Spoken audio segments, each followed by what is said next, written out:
అందరికీ వందనములు. ఈ నేటి ఆదివారం ఆరాధనకు మిమ్మల్ని అందరినీ కూడా ప్రేమతో ఆహ్వానిస్తూ ఉంటున్నాను. పరిశుద్ధ గ్రంథములో నుండి కొన్ని మన ఆధ్యాత్మిక జీవితంలో ఎదుగు నిమిత్తమును ఈ లోకంలో ఎదురయ్యేటటువంటి శ్రమ లేదా ఎదుర్కోవాలో కూడా వాక్యం ద్వారా మనం బలపడుతూ ఉంటున్నాము. కనుక కొన్ని నిమిషంలో ధ్యానించక ముందు ప్రార్థించుకుందాం. కృపా కనికరం కలిగిన ప్రియ పరలోకపు తండ్రి, మీ అపారమైన ప్రేమను బట్టి మీకు వందనాలు చెల్లిస్తూ ఉంటున్నాము. వాక్యం వింటున్న ప్రతి ఒక్కరిని కూడా ప్రభువా మీ సన్నిధానంలో జ్ఞాపకం చేసుకుంటున్నాం. తండ్రి, ఈ లోకంలో శ్రమలు మాకు ఎదురైనప్పుడు మీ ఆనందించగలిగినటువంటి కృప మాకు అనుగ్రహిస్తున్నందుకే వందనములు. నేటి సమయంలో ఈ యొక్క ప్రస్తుత సమయంలో కొన్ని నిమిషములు వాక్యమును ధ్యానించనయింటుండగా మీ పరలోక జ్ఞానం చేత వాక్యాన్ని చూసి గ్రహించి అన్వయించుకొని ఆధ్యాత్మికంగా బలపడే కృప చూపమని సమస్త ఘనత మహిమలు మీకే చెల్లిస్తూ యేసు నామములో అడిగి వేడుకుంటున్నాను తండ్రి, ఆమెన్. మంచిది ప్రియులారా, ఒక పాట పాడి మనం ప్రభుని ఆరాధిద్దాం.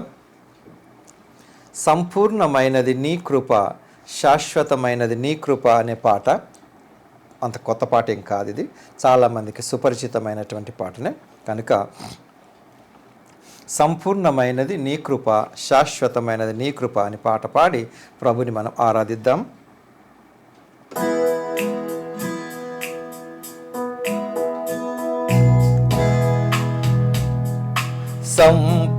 సంపూర్ణమైన నీ కృప, శాశ్వతమైనది నీ కృప, సంపూర్ణమైన నీ కృప, శాశ్వతమైనది నీ కృప. మరువలేను నీదు నామం, మరువలేను నీదు నామం, మరపురానిది నీ కృప, సంపూర్ణమైన నీ కృప, శాశ్వతమైనది నీ కృప. పాపికి విడుదల నీవు చూపిన ఈ కృప, పరమున చేర్చుట నీవు చూపిన ఈ కృప. పాపికి విడుదల నీవు చూపిన ఈ కృప, పరమున చేర్చుట నీవు చూపిన ఈ కృప.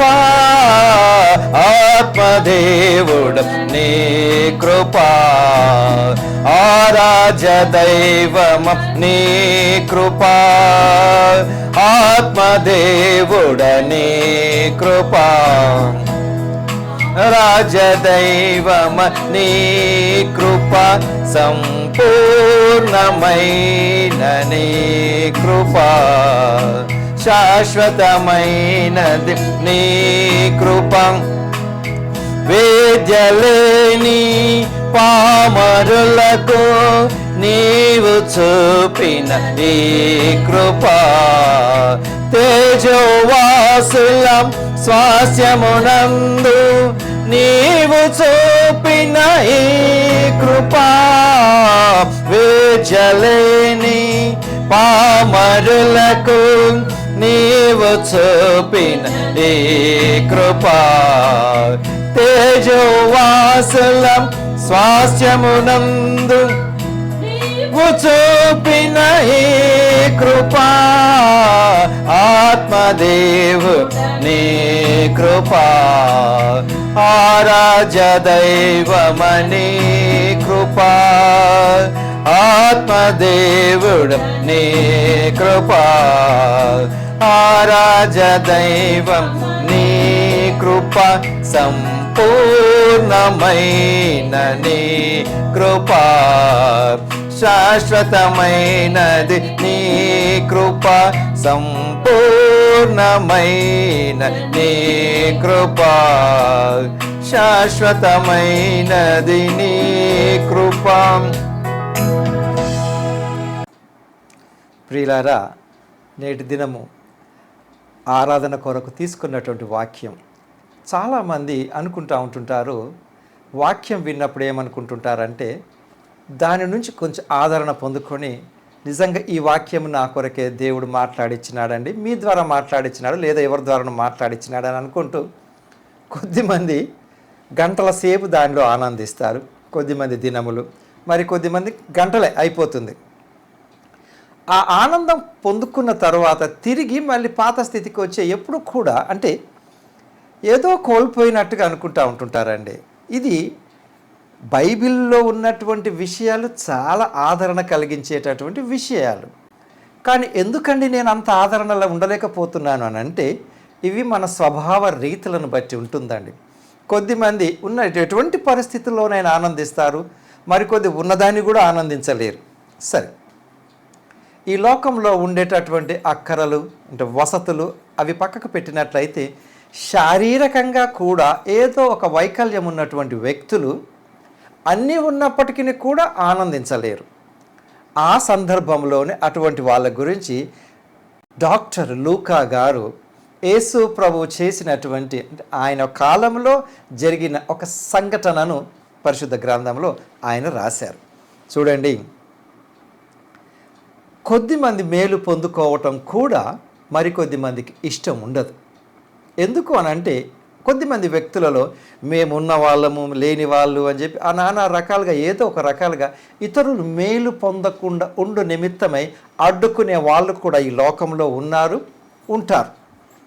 కానీ దేవుడి యొక్క ప్రేమను ఎవరు ఆపలేరు. కానీ దేవుడి ప్రేమ అనగానే వసతులు ఆడంబరాలు అవి కాదు. నా హృదయంలో నెమ్మది, ప్రశాంతత, ఆదరణ, సమాధానం నేను పొందుకున్నానా లేదా అన్నది కావాలి. సో ఇక్కడ దాని గురించి చూడండి, అంటే పెద్దవాళ్ళు చెప్పినటువంటి అభిప్రాయాలను ఇక్కడ లూకా గారు రాసిన దానికి వేరే వాళ్ళు చెప్పినటువంటి అభిప్రాయాలను కూడా మనం కొన్ని ధ్యానించుకుందాం. లూకా సువార్త 18వ అధ్యాయం 35వ వచనం. ఇది జరిగినటువంటి సంఘటన, సన్నివేశం. ఆయన అంటే యేసు ప్రభువు ఎరికో పట్టణమునకు సమీపించినప్పుడు ఒక గ్రుడ్డివాడు త్రోవ పక్కన కూర్చుండి భిక్షం అడుగుకొనుచుండెను. సన్నివేశం ఏంటండి? ఎరికో పట్టణానికి అలా వెళ్తామని సమీపించడానికి ఎరికో పట్టణంకు ముందు దారిలో ఎంట్రన్స్లో ఇక్కడ ఈ గుడ్డివాడు భిక్షం అడుక్కుంటున్నాడు. సో యేసు ప్రభుతో కూడా ఇంకా జనాలు ఉన్నారు. జన సమూహములు ఆయన వెంబడిస్తూ ఉంటున్నారు. జన సమూహములు దాటిపోవచ్చున్నట్టు వాడు చప్పుడు విని, చూడటం లేదు కానీ విని ఏదో అలజడి ఎక్కువగా ఉంది అని అడిగి ఇది ఏమని అడగగా ఆ జనములలో ఎవరు ఒకరిచ్చారా ఇద్దరిచ్చారా రిప్లై ఈ వ్యక్తికి సమాధానం ఇస్తారు.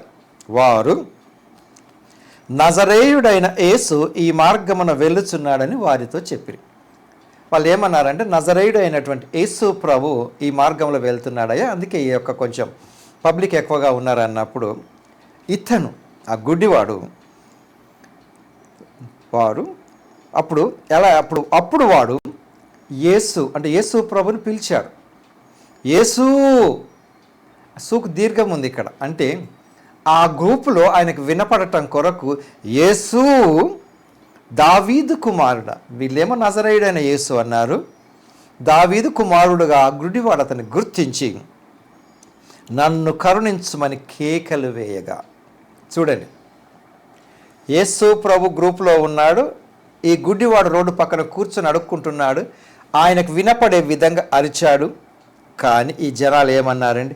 ఊరకుండుమని ముందర నడుచుచుండిన వారు వారిని గద్దించిరి. ఇతను యేసు ప్రభువు కావాలి అని అడుగుతున్నాడు. చుట్టుపక్కల ఉన్నటువంటి వాళ్ళు నువ్వు నోరు మూసుకొని గద్దించినారండి. ఫ్రెండ్స్, ఒక్కసారి ఈ సన్నివేశాలు ఇప్పట్లో లేవా అండి? ఇప్పుడు జరుగుతున్నాయా? జరుగుతున్నాయి.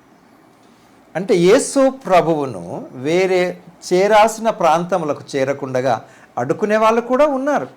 ఇక్కడ ఈ వ్యక్తికి చూపు వస్తుంది యేసు ప్రభు ద్వారా, నో డౌట్. కానీ ఈ అబ్బాయి కూడా మేలు పొందుకోవద్దు అన్నట్టు అడ్డుకునే వాళ్ళు కూడా ఉన్నారండి. ఇది మనకున్నటువంటి ఒక శ్రమ. ఈ శ్రమను కూడా మనం గ్రహించాలి. చూడండి, నాకు వైద్యం ఇవ్వటానికి ఆయన సిద్ధంగా ఉన్న మధ్యలో అడ్డుకునే వాళ్ళు ఎంతోమంది ఉన్నట్లుగా మనం గ్రహించాలి. ఊరకుండుమని గద్దించినారు. కానీ ఏం చేసినాడు ఆ గుడ్డివాడు? వాడు మరీ ఎక్కువగా, అంటే ఎంతగా అతన్ని స్టాప్ చేయాలని చూసినారో, దావీదు కుమారుడా నన్ను కరుణించుమని కేకలు వేసెను. రైట్, అంటే ఆయన యొక్క కరుణ కొరకు ఇతను కేకలు వేసినాడు. అది అతని మనసులో ఉన్నటువంటిది. యేసును ఆ విధంగా గుర్తించినాడు. తప్పకుండా ఇతని ద్వారా నాకు చూపు కలుగుతుందన్న నమ్మకంతో కేకలు వేసెను. అంతటా యేసు నిలిచి, అంటే ఆ గ్రూపులో కూడా, జనసంచారములలో కూడా యేసు ప్రభువు ఇతని స్వరాన్ని విని ఆగాడు. అంటే నన్నెవరో పిలుస్తున్నారు, నా అక్రత ఎవరికో ఉంది అని. కానీ ఇది ఆయన ఇష్టం అండి. ఇలా అందరికీ జరగాలని రూల్ ఏమీ లేదు, తన ఇష్టం. తను అనుకున్న వాళ్ళకి తను చేస్తాడు. ఆయన కరుణ, ఆయన కృప మన పట్ల చూపుతూ ఉంటున్నాడు. అంతటా యేసు నిలిచి వానిని తన యొద్దకు తీసుకొని రమ్మనెను.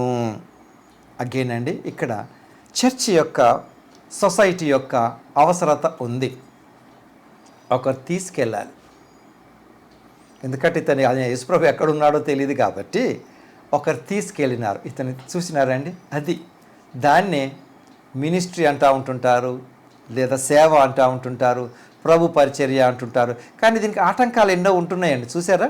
ఎందుకంటే ఇతరులలో మేలు పొందుకోవటం కూడా కొద్దిమందికి ఇష్టం ఉండకపోవచ్చు, కాబట్టి అడ్డుకున్నారు. అయితే అప్పుడు అంతటా యేసు నిలిచి వానిని తన యొద్దకు తీసుకొని రమ్మనెను. వాడు దగ్గరికి వచ్చినప్పుడు, చూడండి, బైబిల్ ప్రకారం నీ యొక్క హృదయంలో నీవు అడగకుండగా దేవుడు నీకు ఏమి చెయ్యడు. గుడ్డివాడు యేసుప్రభు దగ్గరికి వచ్చింటుంది. ఎందుకు వచ్చింటాడంటే చూపు కొరకే కదా. కానీ యేసుప్రభు అసలు నువ్వేమనుకుంటున్నావు? నేను అడుక్కుంటున్నాను కదా. ఇప్పుడు గుడ్డివాడు భిక్షం అడుక్కుంటున్నాడు. అసలు నువ్వు చూపు అడుగుతావా, లేకుంటే నాకు కొంచెం ఎక్కువ భిక్షం ఏమని అడుగుతావా అని కూడా ఉంటుండొచ్చు. అందుకని అడిగాడు, నువ్వేం కావాలనుకుంటున్నావని. నేను నీకేం చేయాలనుకుంటున్నావు?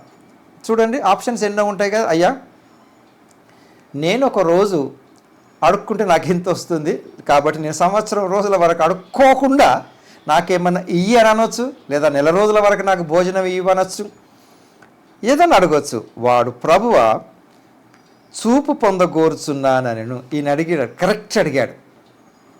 చూపు నాకే గనక వచ్చి ఉన్నట్లయితే నేను అడుక్కోవాల్సిన అవసరం ఉండదు. లేదు, నేను అడుక్కుంటానండి, సంవత్సరానికి సరిపడా నాకు కావాల్సినటువంటి ఆహారం ఇమ్మని కూడా అడగొచ్చు కదా. అడగలేదని. ప్రియులారా, యేసు ప్రభువు నుంచి నేనేం అడుక్కుంటున్నానో అన్నది కూడా నాకు పాయింటే. ఏం అడుగుతున్నామండి? నీకేం కావాలన్నాడు. ఇతను భిక్షం అడగలేదు, చూపు అడిగినాడు. కాబట్టి ప్రియులారా, ఈ యొక్క ప్యాసేజ్ నుంచి గ్రహించవలసినటువంటి విషయం ఏంటో తెలుసా? నేను దేవుణ్ణి ఏం అడుగుతున్నాను, అది కూడా నాకు పాయింటే. ఆయన నాకు నిత్యరాజ్యం ఇస్తున్నాడు, ఆదరణ ఇస్తున్నాడు. కాబట్టి నేను అడిగే వాటిని కూడా కరెక్ట్గా అడుగుతున్నానా లేదా అని నేను చూడాలి అండి, గ్రహించాలి. యేసు చూపు పొందుము, నీ విశ్వాసము నిన్ను స్వస్థపరచనని వానితో చెప్పాను. తర్వాత వెంటనే వాడు చూపు పొంది దేవునిని మహిమపరచుచు ఆయనను వెంబడించెను. ప్రజలందరూ అది చూచి దేవుని స్తోత్రము చేసిరి. ఫ్రెండ్స్, ఈ ప్యాసేజ్ ద్వారా ఈ యొక్క గుడ్డి భిక్షకుడు సరి అయిన రీతిలో అడిగాడు, పొందుకున్నాడు. రెండవది, నీ జీవితంలో, నా జీవితంలో కూడా దేవుని చెంతకు రాకుండా అడ్డుకునే వాళ్ళు చాలామంది ఉంటారు.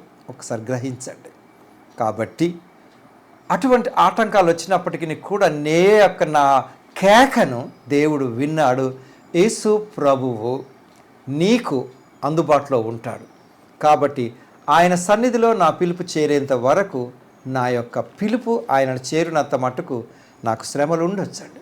కాబట్టి ఫ్రెండ్స్, ఆ విషయాన్ని మనం దృష్టిలో పెట్టుకొని శ్రమలలో తోడుగానున్న దేవుడు మనకున్నాడు. అదేవిధంగా 2వ కొరింథీ పత్రిక 1వ అధ్యాయం 3 నుండి చూద్దాం. కనికరము చూపు తండ్రి, సమస్తమైన ఆదరణను అనుగ్రహించు దేవుడు, మన ప్రభువైన యేసు క్రీస్తు తండ్రియునైన దేవుడు స్తుతింపబడునుగాక. దేవుడు మమ్మను ఏ ఆదరణతో ఆదరించుచున్నాడో ఆ ఆదరణతో ఎట్టి శ్రమలలో ఉన్న వారినైనను ఆదరించుటకు శక్తి గలవార మగునట్లు ఆయన మా శ్రమ అంతటిలో మమ్మును ఆదరించుచున్నాడు. నిజానికి శ్రమలో ఉండేటటువంటి ఆదరణ వేరేగా ఉంటుందండి కదండి. శ్రమలలో ఉండేటటువంటి ఆదరణ వేరుగా ఉంటుంది.